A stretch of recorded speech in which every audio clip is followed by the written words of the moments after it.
하겠습니다. 저는 국가고시 준비를 할 때 약 100일간 기간을 3달 동안 잡았고요. 오전 9시부터 6시까지 공부를 했는데 대부분 9시부터 12시까지 수업이 있었어요. 그래서 1시부터 6시까지 공부를 진짜 딱 나의 자율시간 공부는 1시부터 6시까지였고 그 이후에는 카페에서 7시나 8시부터 10시까지 공부를 했습니다. 최소 6시간은 공부하려고 했어요. 저희 학교가 중재를 안 배워요. 그러니까 완전 생으로 외워야 하기 때문에 되게 노력을 많이 했습니다. 그리고 처음 모의고사를 공부를 할 때 저는 먼저 이론을 봤어요. 근데 이론을 봤는데 너무 외울 게 많은 거예요. 그렇기 때문에 나중에 돌이켜 보니까 그렇게 할 필요가 없구나. 일단 모의고사를 3에서 4회독을 한 후에 오답 노트를 해요. 근데 그 모의고사는 법문, 에듀, 우림의 종류가 있습니다. 그런 세 개 중에서 가장 난이도는 우림이랑 에듀랑 비슷비슷하고요. 그 다음에 법문이 가장 어렵습니다. 근데 간혹 법문이 점수가 잘 나온다고 하시는 분들도 있더라고요. 근데 여기에서 우림이 가장 국가고시랑 비슷하게 비슷한 난이도로 나온다 이런 얘기가 가장 많습니다. 그리고 모의고사는 문제은행식 출제예요. 그러니까 많이 풀면 풀수록 유리한 게 겹쳐서 나온다는 뜻이에요. 그리고 이게 이론으로 외웠던 거랑 문제를 풀면서 외우는 거랑 그 외워지는 게 너무 달라요. 너무 잘 외워져요. 그래서 모의고사를 3, 4회독을 하고 오답노트를 하는 게 저가 정말 중요하다고 하는 거예요. 그리고 이 오답노트를 하면 모의고사에서 나오는 게 되게 정해져 있다 이 생각이 든단 말이에요. 그러니까 그 부분만 공부를 하면 되기 때문에 시간을 많이 아낄 수 있어요. 제가 처음에 되게 죽 써가지고 속상했는데 그 이유가 모의고사를 많이 안 풀어봐서 그랬던 것 같거든요. 그러고 나서 코어 책이랑 나무국시를 주로 봤습니다. 이론은 나무국시에 거의 다 나와 있다고 보면 돼요. 코어 책은 진짜 많이 뭔가 풀어져 있다는 느낌? 여기서 이제 보시면 제가 물리적 인자를 우림에서 따왔어요. 근데 보면 수중운동 기법은 무조건 한 문제씩 모의고사마다 나와요. 그래서 수중운동을 외우고 있어야 되는데 내가 만약에 이걸 풀었어요.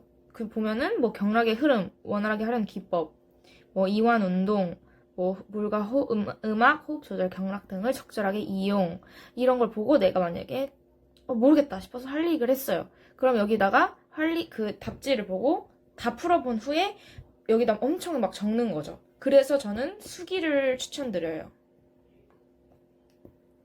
수기로 작성하는 걸 추천드려요. 직접 뽑아가지고 여기다 이렇게 막 작성을 해요. 근데 이것만 3번의 답만 작성을 하는 게 아니라 1번, 2번을 다 작성해요. 4번, 5번. 그러면 다른 것들도 다 할 수 있고 그리고 제가 왜 모의고사를 먼저 풀어보라고 한 이유가 지금 이게 5회 우림이에요. 근데 2021 우림 6회에 비슷한 문제가 또 나왔어. 그러면 이렇게 계속 겹치는 문제들은 모의고사에도 나올 확률이 높고 국가고시에서도 나올 확률이 되게 높은 아이구나. 외워야겠다. 이런 느낌이 생긴단 말이에요. 그러고 나서 그 부분 만약에 이런 겹치는 문제를 계속 내가 틀려. 그러면 공책을 사요. 저는 오답노트 공책이 있었어요. 그래서 그 오답노트 공책에서 진짜 계속 겹쳐서 나오는 문제를 공책에다가 문제는 안 쓰고 그냥 왓츠는 뭐뭐뭐다. 뭐 아이치는 뭐뭐뭐다. 이렇게 적었단 말이에요. 그리고 이게 모의고사가 1회, 2회, 3회 이렇게 하면서 회차를 거듭할수록 어려워져요. 그리고 되게 세부적으로 나오거든요. 그러면 이제 5회, 6회를 보면 볼수록 왓츠에 대한 설명이 더 자세하게 나와 있단 말이에요. 그럼 6회 이제 모의고사 오답노트를 할 거란 말이죠. 그럼 내가 원래 기존에 오답노트에 써 있었던 그런 간단하게 요약되었던 부분을 더 세부적으로 쓸 수 있어요. 그러고 내가 나중에 저는 이제 국가고시 시험 보기 전에 제 그 공책을 가지고 계속 그것만 복습했더니 거기서 되게 많이 도움이 됐어요. 오답노트 공책은 정말 추천드립니다. 지금 여기서 보면 에듀 4회에서도 심지어 얘는 우림이랑 에듀랑 출판사도 다른데 지금 법칙이 겹쳐서 나오잖아요. 이것도 자주 나온다는 얘기죠. 구로투스 드레퍼 법칙은 뭐다? 이런 것도 알고 있어야 되고, 구로투스뿐만이 아니라 항상 같이 나오는 이 아이들, 코사인, 패러데이, 반트 호프, 거리 제곱 반비례, 구로투스 드레퍼. 이거는 꼭 알고 있어야 하는 문제입니다. 물리적 인자가 어렵다고들 해요. 학생들이 많이 잘 못 배웠을 수도 있는데, 나중에 보면 계속 겹치는 문제만 나오기 때문에 나쁘지 않다 이 과목 이렇게 생각하실 수도 있어요. 이제 6회에서도 보면 줄, 옴, 헨리, 패러데이, 구로투스 드레퍼 나오죠. 이거 꼭 외우고 있어야 돼요. 그러니까 만약에 내가 계속 이걸 틀린다. 그럼 제가 아까 말씀한 것처럼 공책을 따로 오답노트 공책에다가 이 부분의 줄은 뭐다, 옴은 뭐다, 헨리는 뭐다 이렇게 적으면서 나중에 계속 반복해서 보시면 틀리지 않을 거예요. 이 문제도 정말 단골이에요. 2회 우림이랑 5회 우림. 지금 차수가 다른데 같이 나왔죠. 문제 은행 시기이기 때문에 계속 겹쳐서 나와요. 그렇기 때문에 모의고사를 정말 처음에는 많이 풀어보는 걸 추천드려요. 그리고 오답 노트도 꼭 해보세요. 이 변성 반응 꼭 외우시길 바랍니다. 그리고 모의고사에서 정말 많이 나오는 변성 반응. 외워야 합니다. 이것만 외우면 거기에 나오는 문제는 다 맞을 수 있어요. 물리치료를 이제 보면 설비 장치 알 필요 없습니다. 장점 단점도 알 필요 없어요. 여기에서 그래서 모의고사가 중요하다는 게 이런 쓸데없는 거 장단점, 치료 방법, 설비 장치 안 외워도 돼서 그래서 제가 모의고사를 먼저 풀어보라고 한 거예요. 근데 할리윅은 아까 모의고사에 나왔죠.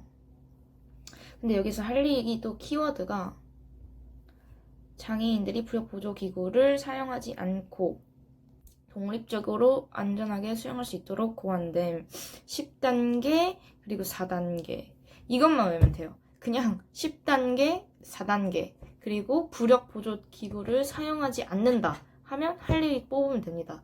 이 물의 정신적 사선 회전, 수직 회전 알 필요 없어요. 자세히 나오지도 않더라고요. 그래서 모의고사가 저는 진짜 중요하다고 얘기하는 거예요.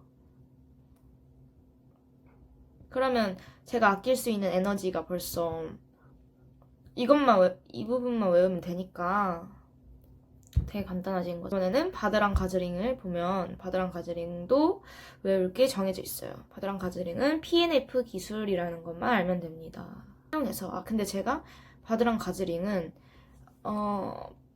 부력 보조 도구를 사용합니다. 이거랑 PNF 기술 이것만 알면 돼요. 하나 아코디언 기법이라고 해서 기법이 하나 있는 것 같더라고요. 이걸 알아둬야 돼요. 그리고 아이치는 얘는 그냥 이걸 요가라고 생각하면 돼요. 그냥 뭔가 약간 느린 움직임, 충분한 이완, 경락, 음악, 호흡 조절, 들숨, 날숨, 에너지 시스템 등 뭔가 딱 봐도 요가다 싶은 거는 아이치예요.